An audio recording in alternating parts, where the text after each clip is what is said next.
મિત્રો કેમ છો? મજામાં છો નહીં? મારા વાલા પ્રભુ તેમજ મારા વાલા દોસ્તો ફ્લોવર તો સમગ્ર એક આ બંકો ચાહેરો ભાડો દેખો તો લાઈવમાં આ બંકો પણ સારો એવું કામ કરે છે. મિત્રો અમારા થોડોક પ્રોબ્લેમ આવી ગયો છે, થોડીક દુઃખદ ઘટના બની ગઈ છે. દુઃખદ ઘટનામાં તો એવું કે એ તો બન્યા કરે, થોડો ઘણો એવું દિંડ ખાધા કરે, કારણ કે આ બોર છે ને, આ બોર અમારે થોડો કાંઈક થઈ ગયો, પ્રોબ્લેમ થયો છે.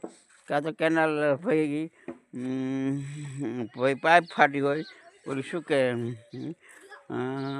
પાઇપ કે એ કાંઈક નુકસાન થયું હોય તો એનાથી હમણાંથી થોડો પ્રોબ્લેમ રહે છે પાણીનો. આ જો લાઈવમાં મિત્રો તમને દર્શાવું તો આ હમણાં પાણીનો બહુ તંગી પડે છે, અને કે ઓલી કોલમ તૂટી ગઈ છે અથવા તો કાંઈક બીજો પ્રોબ્લેમ હોઈ શકે છે.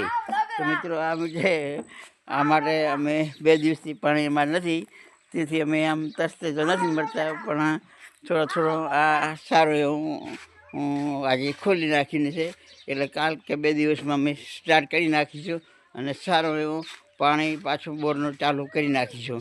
મિત્રો એ બોર એટલો હતો એટલે એમાં થોડોક પ્રોબ્લેમ આવી ગયો છે, કોલમ ફૂટી હોય કે આધો માધો ત્યાં લીક છો હોય, બીજું તો પ્રોબ્લેમ ના હોઈ શકે સાહેબ મારા. તો મિત્રો આ પણ આ બોર્ડ છે, લાઈમ બોર્ડ, આથી આ બહાર ગયો છે. તો મિત્રો આ વિડીયોમાં બસ આટલું જ. આપ હંમેશા મારા વિડીયોના ચાહક છો, અને સૌ મિત્રો સનાઈજનો ને આપણે શુભ દિન રહે, શુભ રાત રહે, અને આપણું આયુષ્ય ખૂબ જ સારું એવું રહે, એ જ પ્રાર્થના સાથે જય હિન્દ, જય ગરવી ગુજરાત, જય વંદે માતરમ.